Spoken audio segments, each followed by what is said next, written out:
Hey everyone, I want to talk about the foundation of our training method right now.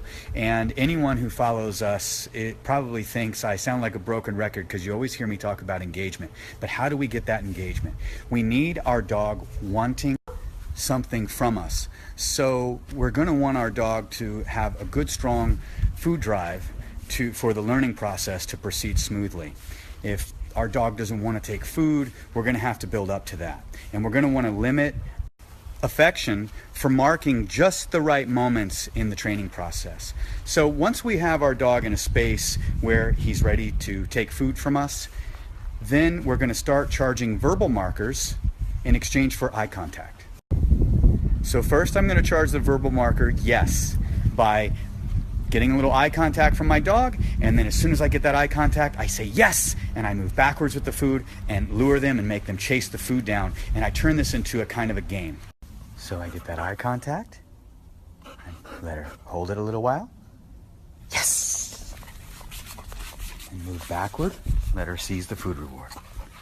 Once my dog is really getting this and it's becoming a lot of fun and I'm getting a lot of engagement, then I'm going to occasionally get that eye contact and say good and bring the food directly to my dog to eat.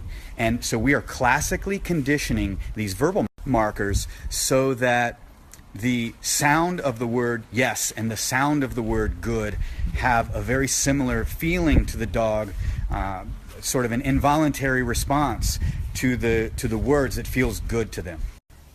Alternatively, I get that eye contact, and instead of saying yes, I say good and deliver the food reward. Not only does this allow us to fade the food reward later in the training process, but it also teaches our dog how to make choices, and it teaches them that their choices matter. They're making the choice between yes and good.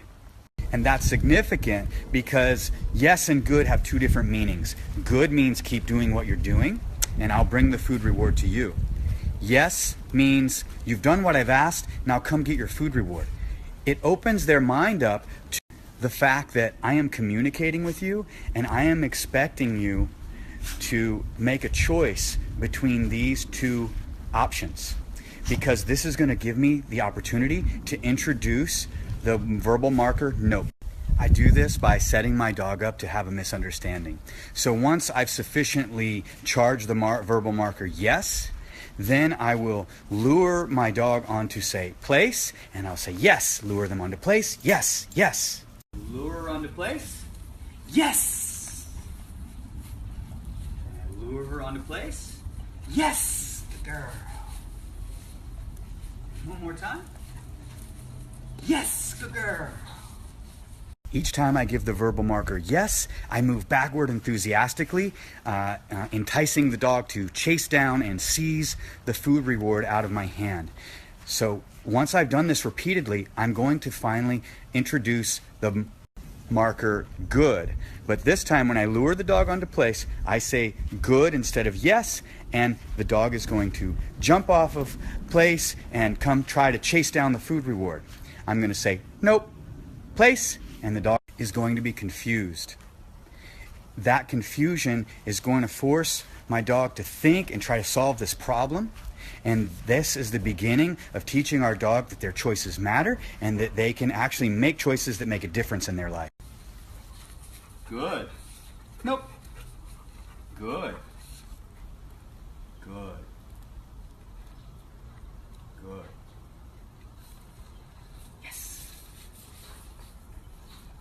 So while my dog is trying to figure out why he's not getting his food reward, I'm going to repeat the command, place, and I'm going to lure him onto the place, and when he gets there, I'm going to say good. If he jumps off, I'm going to repeat it all over again until he understands good means keep doing what you're doing.